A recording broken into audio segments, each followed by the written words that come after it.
Novembre 1941, Tunisia. La polizia fascista irrompe nelle case degli antifascisti italiani. Arresti di massa, torture, processi sommari.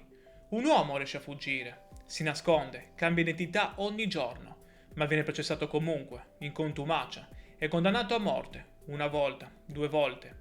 Eppure continua a lottare. Distribuisce ai giornali antifascisti tra i soldati italiani. Organizza il Partito Comunista Tunisino. Sfugge alla cattura dei nazisti per altri 2 anni. E quando finalmente torna in Italia nel 1943, diventa uno dei costruttori della Repubblica Italiana. Membro dell'Assemblea Costituente, senatore per 4 legislature. Segretario del PC in Sardegna, leader delle lotte contadine e operaie. Il suo nome? Velio Spano, il rivoluzionario di Teulada, l'antifascista che combatte su 3 continenti, l'uomo che morì 60 anni fa ma che ancora oggi nel 2026 viene ricordato come simbolo di esistenza, coraggio e internazionalismo. Io sono Matteo e ti ringrazio per essere qui sull'Isola Informa. Se anche tu vuoi conoscere la storia di questo straordinario sardo che ha combattuto il fascismo in mezzo mondo e ha costruito la nostra Repubblica, lascia un like e iscriviti al canale. Questa è una storia che merita di essere raccontata. Il 15 gennaio 1905 a Teulada, nel sud-ovest della Sardegna, nasce Velio Spano, figlio di Attilio Spano, segretario comunale, e Antonietta Contini, maestra elementare. È l'ultimo di 3 fratelli che raggiungeranno l'età adulta. 2 sorelline moriranno piccolissime, come accadeva spesso in quegli anni di povertà e malattie. La famiglia Spano non è ricca, ma nemmeno povera. Sono piccoli borghesi istruiti. Il padre lavora nell'amministrazione comunale, la madre insegna. Hanno una dignità, un'educazione, dei valori.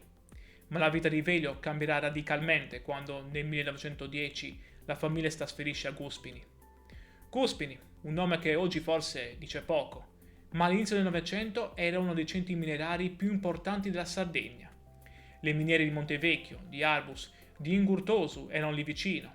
Migliaia di minatori, sfruttamento brutale, lotte operaie durissime. E il giovane Velio, appena 5 anni, cresce in quel clima. Vede i minatori che escono dalle gallerie sporchi di polvere e di sangue. Vede le famiglie che muoiono di fame. Vede le rivolte, gli scioperi, le cariche della polizia. E vede anche qualcos'altro, l'organizzazione. Il movimento socialista a Guspini era forte, radicato, ben strutturato. C'erano sezioni, circoli, giornali, comizi. C'era speranza. Quegli anni segneranno per sempre Velio Spano. Capirà che la miseria non è destino, che gli operai possono lottare, che il cambiamento è possibile. A Guspini il giovane Spano compie i primi studi.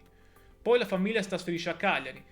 Velio frequenta il ginnasio Giovanni Siotto Pintor e il liceo Giovanni Maria Dettori, lo stesso liceo dove aveva studiato Antonio Gramsci qualche anno prima. Nel 1922 Velio ha 17 anni. Consegue la maturità classica ed è testimone di un momento drammatico della storia italiana, la marcia su Roma. Anche a Cagliari il fascismo sta montando. Gli squadristi picchiano, incendiano, uccidono. E i partiti antifascisti cercano disperatamente di resistere. Il giovane Spano non sta a guardare. Partecipa alle lotte che si svolgono a Cagliari. Fa parte di una delle squadre d'azione del fronte unico antifascista. Sardisti, repubblicani, socialisti, insieme contro le camicie nere. Ma la battaglia è persa. Il 28 ottobre 1922 Mussolini marcia su Roma. Il re gli affida il governo. È l'inizio della dittatura. Nel 1923 Velio ha 18 anni. La famiglia si trasferisce a Rodi. Il padre ha ottenuto un incarico nell'amministrazione delle isole italiane dell'Egeo. Ma Velio resta in Italia. Si iscrive alla facoltà di giurisprudenza dell'Università di Roma e nello stesso anno compie una scelta importante. Si iscrive alla Federazione Giovanile Comunista Italiana. Non è una scelta da poco. Il fascismo sta diventando sempre più violento. I comunisti vengono perseguitati, arrestati, uccisi. Ma Velio non ha paura. Ha visto i minatori di Guspini lottare e ora vuole lottare anche lui. A Roma Velio Spano diventa rapidamente uno dei dirigenti della FIGC del Lazio. Nel 1924, appena 19 anni, è già nei gruppi dirigenti. Insieme ad Altiero Spinelli, il futuro padre dell'Europa Unita, dirige il gruppo universitario romano della FIGC. I 2 giovani rivoluzionari cercano di creare un fronte unico antifascista negli ambienti universitari. Ed è proprio a Roma, nel 1924, che accade l'incontro che cambierà per sempre la vita di Velio. Conosce Antonio Gramsci. Gramsci, Appena nominato segretario del PCI, è figura leggendaria dentro i circoli comunisti universitari. È filosofo, giornalista, politico, intellettuale organico della classe operaia. Spano ricorda in seguito: a quelle conversazioni devo senza dubbio, almeno in parte, di essere diventato un comunista. Non sono conversazioni casuali tra colleghi, sono sessioni di formazione ideologica, di trasmissione di consapevolezza critica da un maestro, Gramsci, 33 anni, già figura storica, a un apprendista, Spano, 19 anni, promettente ma ancora in formazione. Gramsci con Spano discute specificamente della questione sarda, il tema che ossessiona Gramsci da sardo, come l'Italia ha colonizzato internamente la Sardegna, come il meridione rimane arretrato per scelta del capitalismo, come la rivoluzione italiana deve risolvere la questione nazionale delle minoranze oppresse. Queste conversazioni marcano indelebilmente il giovane Spano. Non dimenticherà mai che il comunismo non è semplice internazionalismo astratto, è lotta concreta per il diritto dell'autodeterminazione dei popoli, per il riconoscimento dell'identità sarda, per la dignità del lavoratore sardo. Nel 1925 Spano dirige, insieme ad Altiero Spinelli, il gruppo comunista universitario a Roma. È un'esperienza di organizzazione clandestina dentro una università sorvegliata dal fascismo. Scrive articoli, recluta giovani, coordina le attività politiche. Nel 1926 il PCI lo invia a Torino per guidare il gruppo comunista universitario locale. È il passaggio dall'organizzazione romana all'industria torinese, dal contesto cattolico di Roma al contesto operaio di Torino. È una scuola di tattica rivoluzionaria. Ma il regime stringe la morsa. Il 10 giugno 1925, primo anniversario dell'assassinio di Giacomo Matteotti, il deputato socialista ucciso dai fascisti, ci sono manifestazioni in tutta Italia. Emilio Spano viene fermato e schedato dalla polizia. Da quel momento è un sorvegliato speciale. Ogni suo movimento è controllato, ogni sua parola registrata. Nel giugno del 1927 Spano viene arrestato a Torino. La polizia fascista ha monitorato la FIGCI. Lo arrestano per attività comunista clandestina. È sottoposto a interrogatorio brutale. La pretura di Torino lo condanna a 2 mesi di carcere e lo propone per l'assegnazione al confine. Ma mentre è ancora in carcere a Torino riceve un'altra notifica. Il Tribunale Speciale di Roma lo condanna il 10 aprile 1928 a 5 anni e 6 mesi di reclusione per associazione e propaganda comunista. È condanna massima per un giovane politico comunista. Spano sconterà questa pena tra il 1928 e il 1932 in vari carceri fascisti. Regina Coeli a Roma, probabilmente il carcere di Turi, altri istituti della prigionia fascista. 5 anni e mezzo di isolamento dal mondo, circondato dalle guardie fasciste, sottoposto a umiliazioni quotidiane, privato della libertà nel culmine della sua giovinezza. Entra in carcere a 23 anni, esce a quasi 28. In carcere Spano è ulteriormente trasformato. Il fascismo intende spezzare la volontà politica, intende farli rinunciare alle idee comuniste, farli diventare collaboratori del regime, farli tradire i compagni, ma Spano resiste totalmente. Usa lo pseudonimo Mariano durante la sua attività clandestina, nome che rimane con lui anche dopo. Nel 1932 l'amnistia fascista, promossa dal regime in occasione del decennale della marcia su Roma, lo libera formalmente, ma emerge dal carcere con il corpo segnato, la mente ancora più radicale. Non è rinato, è temprato. Ha resistito al peggio che il fascismo poteva infliggere e ne è uscito ancora più comunista. Scarcerato nel dicembre 1932 è nuovamente colpito da un mandato d'arresto nel gennaio 1933 che lo costringe a espatriare clandestinamente. Velio Spano fugge in Francia, a 28 anni, lascia l'Italia. Non sa che ci tornerà solo nel 1943, dopo 10 anni di esilio. A Parigi entra nell'apparato illegale del Partito Comunista Italiano all'estero.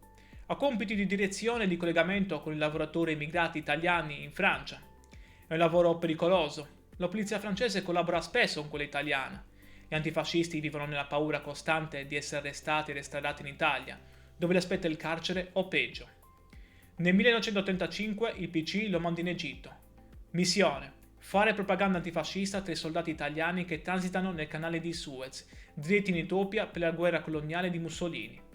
È un'operazione rischiosa. Velio nasconde i volantini antifascisti, sigarette e frutta. Li distribuisce di nascosto. Se lo beccano è finito. Ma riesce.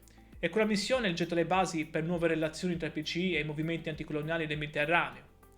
Tra il 1985 e il 1987 Spano compie numerose missioni clandestine in Italia come inviato del centro estero del partito.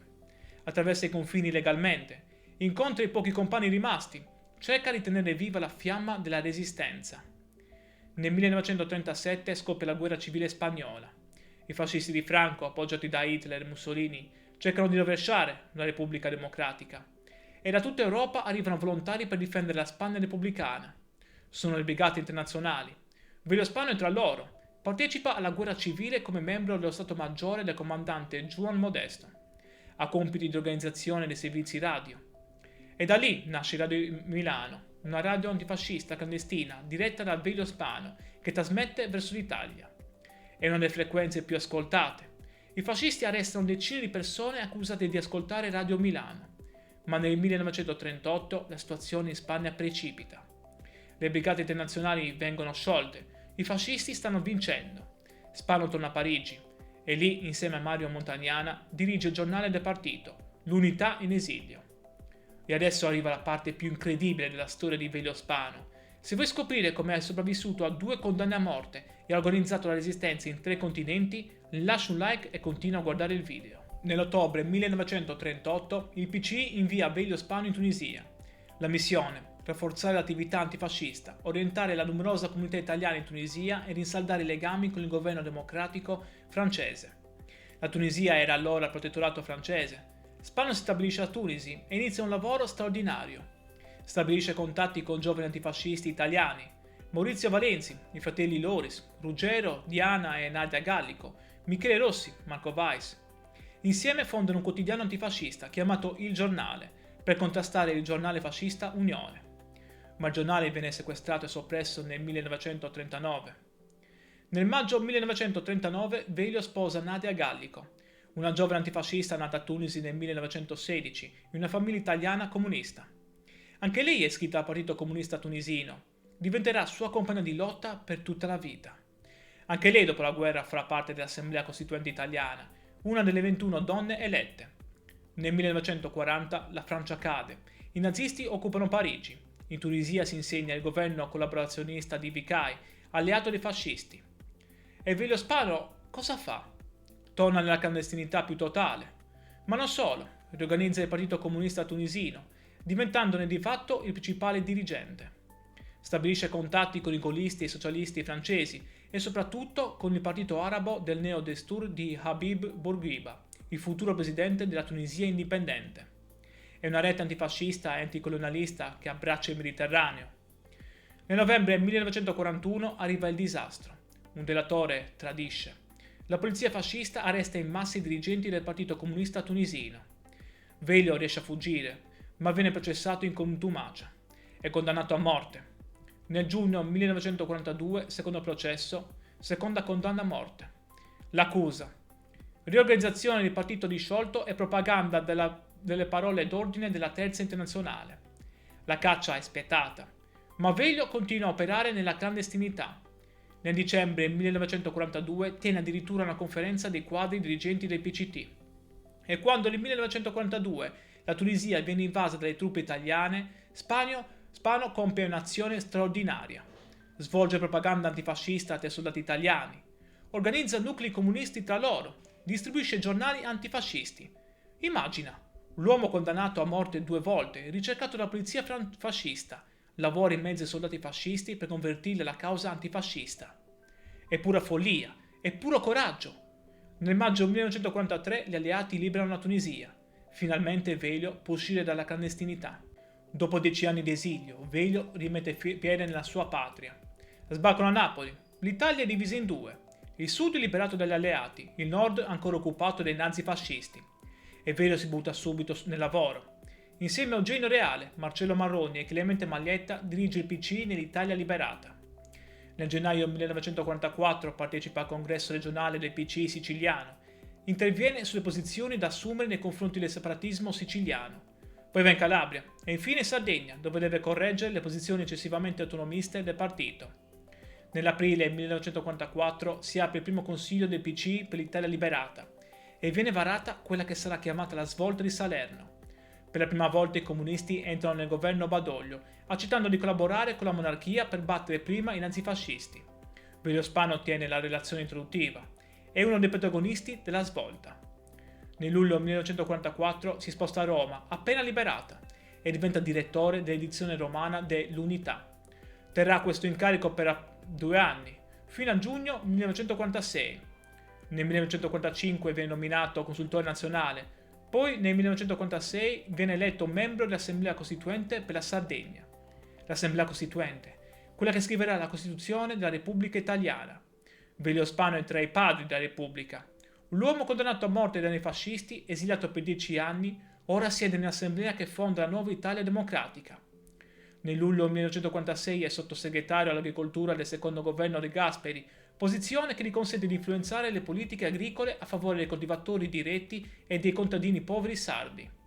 Nei lavori dell'Assemblea Costituente Spano interviene su diversi temi cruciali: rapporti etico-sociali, trattato di pace, questioni agrarie, statuto sociale per la Sardegna. Non è semplice presenza decorativa, è politico che pesa le parole, che articola visioni coerenti, che rappresenta il lavoro e la dignità dei sardi. Dal 1947 al 1957 Velio Spano diventa segretario regionale del PCI in Sardegna. Per 10 anni guida il partito nell'isola, e sono 10 anni di lotte epiche. Spano partecipa alle grandi battaglie contadine per l'occupazione delle terre. I contadini sardi, poveri e affamati, occupano i latifondi dei grandi proprietari. Vogliono la terra, vogliono lavorare, vogliono dignità. E Velio è con loro, nei campi, nelle piazze, nelle assemblee. Nel 1948 viene eletto senatore nel collegio di Guspini Iglesias. Sarà riconfermato nelle successive legislature. 1953, 1958, 1963. 4 legislature consecutive come senatore. Dal 1951 al 1957 fonda e dirige la rivista Rinascita Sarda, con Umberto Cardia come vice direttore. Non è semplice foglio propagandistico, è rivista teorica che articola la visione comunista della rinascita sarda. Sviluppo industriale, riforma agraria, riconoscimento dell'identità sarda nelle framework dell'Italia democratica. È durante questi anni che Spano elabora la sua visione originalissima dell'autonomia sarda. Non vuole l'indipendenza, rimane fedele all'Italia repubblicana e democratica, ma vuole autonomia democratica profonda. Sviluppo economico sardo guidato dai sardi stessi, controllo dei minatori sulla gestione delle miniere, controllo dei contadini sulla distribuzione della terra, esclusione della mafia e della corruzione dal governo regionale. Scrive che occorreva strappare l'autonomia dalle mani della borghesia, in nome dell'autogoverno delle masse popolari. Dare miniere ai minatori, l'agricoltura e la pastorizia a contadini e a pastori, le peschiere ai pescatori. Ma la battaglia più dura, quella che passerà alla storia, è quella del 1948-1949 a Carbogna. Carbogna, una città nata dal fascismo nel 1938 per sfruttare il carbone delle Sulcis. Dopo la guerra le miniere sono in crisi, i minatori vivono nella miseria. Il 14 luglio 1948 il leader comunista nazionale Palmiro Togliatti viene attentato, vittima di un attentato che lo ferisce gravemente. Il fascismo, pur sconfitto, mantiene cellule di violenza. La destra italiana minaccia, scatta la repressione. Le forze di polizia, presidiate dal commissario Antonio Pirrone, ex fascista, attaccano il movimento sindacale a Carbogna. In questo contesto Spano, allora senatore con immunità parlamentare, viene chiamato a dirigere la Camera del Lavoro e il movimento dei minatori di Carbogna. Per 72 giorni i minatori rimangono in sciopero, occupano le miniere, resistono alla fame, alla paura, alla repressione. Spano rimane sempre tra gli operai, condivide il loro rischio, la loro sofferenza, la loro determinazione. Come ricorda un operaio, la figura di Velio Spano come dirigente era popolare perché si spingeva nella lotta ed era sempre fra gli operai. Lo sciopero è vittoria parziale. Gli operai conquistano migliorie contrattuali, garanzie di occupazione, riconoscimento della loro forza organizzata. È vittoria che costa. Il regime fascista rimasto reprime. Alcuni operai vengono licenziati, sebbene Spano e gli operai riescono a farli riassumere. Nel 13 dicembre 1953 Spano pronuncia al Senato della Repubblica un celebre discorso su il banditismo sardo e i problemi della rinascita, dedicato alla sorte della città di Carbogna. Il discorso combina l'analisi storica con la visione politica della rinascita sarda attraverso l'organizzazione democratica, l'industria e lo sviluppo. Nel settembre 1949, durante un comizio, Anche Nadia Gallico Spano, anche lei parlamentare, viene aggredita dalla polizia. Ne consegue una denuncia e alla fine dell'anno il commissario Pirrone viene opportunamente trasferito da Carbonia a Messina. Una vittoria morale per i minatori. Lo sciopero dei 72 giorni diventerà leggendario e Velio Spano ne sarà sempre ricordato come uno dei protagonisti. Ma Velio Spano non è solo un dirigente sardo, è un comunista internazionalista e nel 1949 compie un viaggio che farà epoca. Nell'agosto 1949 Velio Spano è il primo comunista italiano a recarsi nella Cina di Mao Zedong, appena vittoriosa nella guerra civile. Si trattiene per diversi mesi, incontra Mao, Zhou Enlai e Deng Xiaoping, i principali architetti della rivoluzione cinese che segneranno il XX secolo, e scrive per l'Unità una serie di reportage sulla rivoluzione cinese e sulla lunga marcia. È affascinato da quella rivoluzione contadina che ha cambiato un impero di 600 milioni di persone. Nel 1950 pubblica il libro Nella Cina di Mao Zedong per Milano Sera.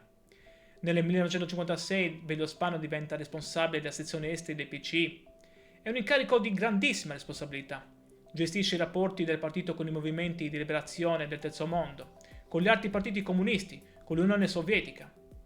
Nel 1958 diventa segretario del Movimento Italiano per la Pace e membro della Presidenza Mondiale. Organizza manifestazioni, convegni, campagne contro la guerra e per il disarmo nucleare. Nel 1960 pubblica il libro Risorgimento africano per Editori Riuniti, seguendo con grande interesse i processi di decolonizzazione. Ma il momento più importante arriva nel novembre 1961. Si tiene il comitato centrale del PCI dopo il 22esimo congresso del Partito Comunista dell'Unione Sovietica, che aveva accentuato la critica allo stalinismo. Palmiro Togliatti, segretario del PCI, tiene una relazione continuista, prudente, ma Velio Spano si alza e chiede di andare oltre la critica del culto della personalità. Chiede di fare i conti seriamente con lo stalinismo, con i crimini commessi, con gli errori del movimento comunista. È una posizione coraggiosa, critica, autonoma rispetto all'Unione Sovietica. Velio Spano dimostra ancora una volta di essere un comunista libero, capace di pensare con la propria testa. Nello stesso periodo, in Senato, illustra la relazione di minoranza sul piano per la rinascita della Sardegna. Continua a battersi per la sua terra. Nel luglio 1963 viene eletto vicepresidente del gruppo comunista al Senato e della Commissione Affari Esteri, un duplice riconoscimento della sua statura politica. Ma la vita di Velio Spano sta per finire. Nel 1964 viene colpito da un tumore. Le sue condizioni peggiorano rapidamente. Il 7 ottobre 1964 Velio Spano muore a Roma, a 59 anni. Ai suoi funerali parlano per il PC Giorgio Amendola e Umberto Cardia. Pietro Secchia lo commemora pochi giorni dopo a Carbonia. È la fine di una vita straordinaria, una vita spesa interamente per la lotta contro il fascismo, contro la miseria, contro l'ingiustizia. L'eredità documentale della coppia Velio Spano e Nadia Gallico è conservata in un fondo archivistico unico presso la Fondazione Antonio Gramsci. Il fondo è descritto come un archivio di coppia, unico e indivisibile. I documenti dei due coniugi si integrano a vicenda, ripercorrendo non solo le loro attività politiche, ma anche la loro vita personale. Donato dalla famiglia il 13 gennaio 2014, ha ricevuto la dichiarazione di notevole interesse storico dalla Sovrintendenza Archivistica del Lazio il 25 agosto 2021. Il fondo è ordinato in 13 serie tematiche che riflettono la complessità delle loro vite.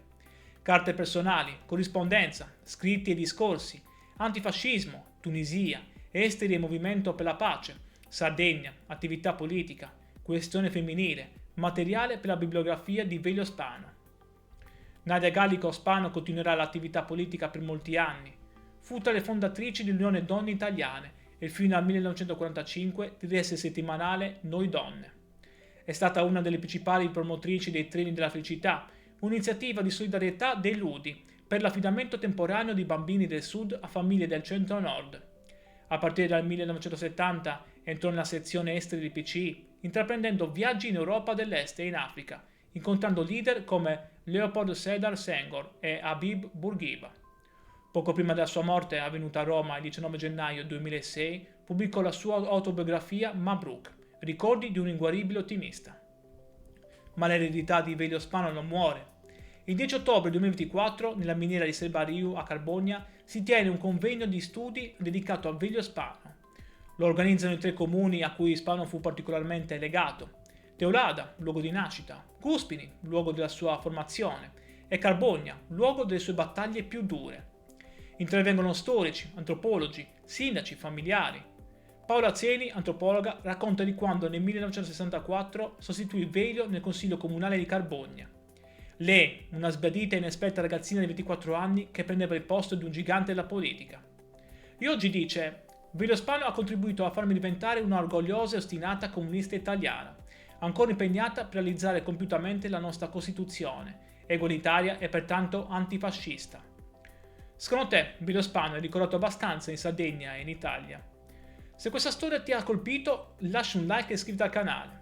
E scrivimi nei commenti: conoscevi già la storia di Velio Spano? Cosa pensi del suo coraggio nel criticare l'Unione Sovietica nel 1961? Arrivati alla fine, non posso che ringraziarti davvero per il tuo tempo. Raccontare Velio Spano significa guardare in faccia cosa significa davvero combattere per la libertà. Spano ci ha insegnato che il coraggio non è l'assenza di paura, ma la capacità di continuare a lottare nonostante 2 condanne a morte, l'esilio, il carcere. Ci ha insegnato che essere sardi non significa chiudersi, ma aprirsi al mondo mantenendo le radici ben salde. Ci ha insegnato che l'autonomia si difende, ogni giorno. Non è un pezzo di carta scritto nel 1948, ma una battaglia continua per i diritti, per il lavoro, per la dignità.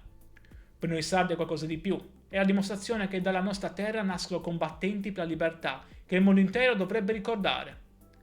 Grazie di cuore per essere stato con me in questo viaggio. La Sardegna ha memoria lunga e quella memoria deve stare viva, consapevole, rivendicativa. Ti saluto e ci vediamo al prossimo video sull'Isola Informa.